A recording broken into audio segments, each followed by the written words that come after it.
রাজপুর উচ্চ বিদ্যালয়ের আজকের একটি মহতী অনুষ্ঠানের সংস্পর্শ সভাপতি, রাজপুর উচ্চ বিদ্যালয়ের ভারপ্রাপ্ত প্রধান শিক্ষক, আমার প্রিয় রাজনৈতিক সহকর্মীবৃন্দ, আমার প্রাণ প্রিয় রাজপুর উচ্চ বিদ্যালয়ের ছাত্রছাত্রীবৃন্দ, আসসালামু আলাইকুম।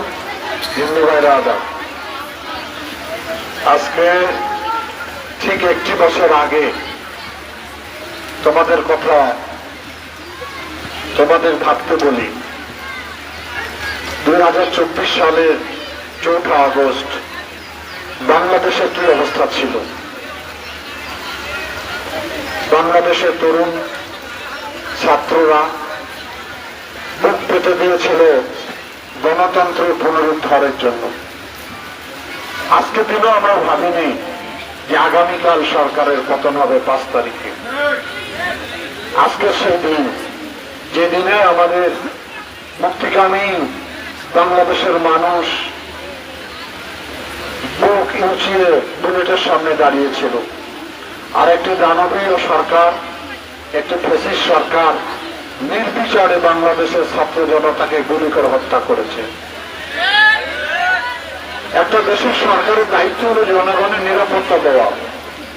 নিরাপত্তা না দিয়ে মানুষকে নির্বিচারে গুলি করে হত্যা করেছে। সে কোনদিন সরকার হতে পারে না। এটা একটা দানব, এটা একটা কাল নাগিনী ছিল। বাংলাদেশের মানুষের কি দাবি ছিল?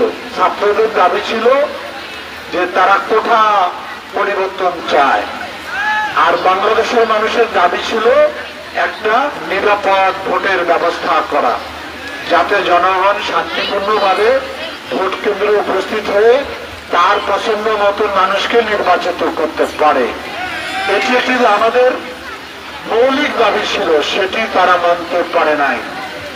এই রাজপুরে 14 সাল, 18 সাল, 2024 সালে ভোট হয়েছে। কোন ভোটার ভোট কেন্দ্রে আসে নাই। রাতের বেলা বাক্স ভর্তি করে রাখা হয়েছিল। এটাই জনগণ প্রতিবাদ করেছিল, সেটিকে গুলি করে হত্যা করা হয়েছে।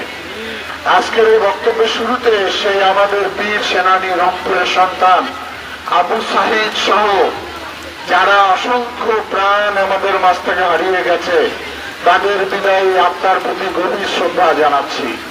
যাদের আত্মত্যাগে আজকে মুক্ত বাংলাদেশ, স্বাধীন বাংলাদেশ আমরা কথা বলতে পারি। এখন আমাদের সামনে একটি অবাধ, নিরপেক্ষ, গ্রহণযোগ্য, শান্তিপূর্ণ নির্বাচনের জন্য বাংলাদেশের মানুষ অপেক্ষা করছে। বাংলাদেশের মানুষ তার ব্যক্তিকে, তার মনোনীত পছন্দের মানুষকে নির্বাচিত করবে এবং উনি রাষ্ট্র ক্ষমতায় গিয়ে বাংলাদেশের মানুষের উন্নয়ন সাধন করবেন। এটাই নিয়ম, এটাই গণতন্ত্রের রীতি, এটাই সাংবিধানিক নিয়ম। কিন্তু সেই নিয়মের ব্যতিক্রম করে দিয়েছেন ওনারা। দীর্ঘ 16-17 বছর বাংলাদেশের রাষ্ট্র ক্ষমতায় জগদ্দল পাথরের মতো বসে মানুষের গলা টিপে ধরেছিল। অন্যায়, জুলুম, দুর্নীতিতে বাংলাদেশ ভরে তুলেছিল। খুন, গুম, হত্যার মহা উৎসবে পরিণত করা হয়েছিল। সেই দিনটির কথা তোমরা মনে রাখবা। তোমাদের অবদানে, তোমাদের সংগ্রামে বাংলাদেশ মুক্ত হয়েছে। সেই জন্য আমরা সব সময় ছাত্র সমাজকে সেলুট জানাই। এই ছাত্র সমাজ 1952 সালে ভাষা আন্দোলনে রক্ত দিয়েছিল মাতৃভাষার জন্য। এই ছাত্র সমাজ 69-এর গণ অভ্যুত্থান করেছিল আইয়ুব শাহীর বিরুদ্ধে। এই ছাত্র সমাজ 1971 সালের মহান স্বাধীনতা যুদ্ধে অস্ত্র হাতে নিয়ে বাংলাদেশকে স্বাধীন করেছে। সুতরাং ছাত্র সমাজের সংগ্রামের ঐতিহ্য অনেক বিশাল। তোমরা তার উত্তরসূরি, তোমরা ধীরে ধীরে বড় হচ্ছ। তোমাদেরকে একটি সঠিক দেশপ্রেমিক মানুষ হিসেবে তৈরি হতে হবে। আমি এই বৃষ্টির দিনও তোমাদের মাঝে এসেছি। কেন এসেছি? এই কথাগুলো বলার জন্য। তোমরা আমাদের আগামী দিনের ভবিষ্যৎ। তোমাদেরকে দিয়ে আমরা স্বপ্ন দেখি। যখন বাবা মার একটা সন্তান ভূমিষ্ঠ হয়, তখন বাবা মা অনেক খুশি হয়। কেন খুশি হয়? উনি একদিন পৃথিবীতে থাকবেন না, তার প্রজন্মকে উনি রেখে যাচ্ছেন।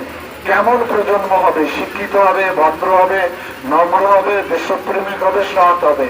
তাহলে লোকে পরিচয় দেবে অমুকের ছেলে অমুকের মেয়ে এত সুন্দর, এত ভালো, এত মেধাবী। তখন বাবা মৃত্যুবরণ করলো, মা মৃত্যুবরণ করলো, পরকালে তারা শান্তি পাবে। সুতরাং তোমাদেরকে মনে রাখতে হবে, আগামী দিনে ভবিষ্যৎ তোমরা দেশ গঠনে, জাতি গঠনে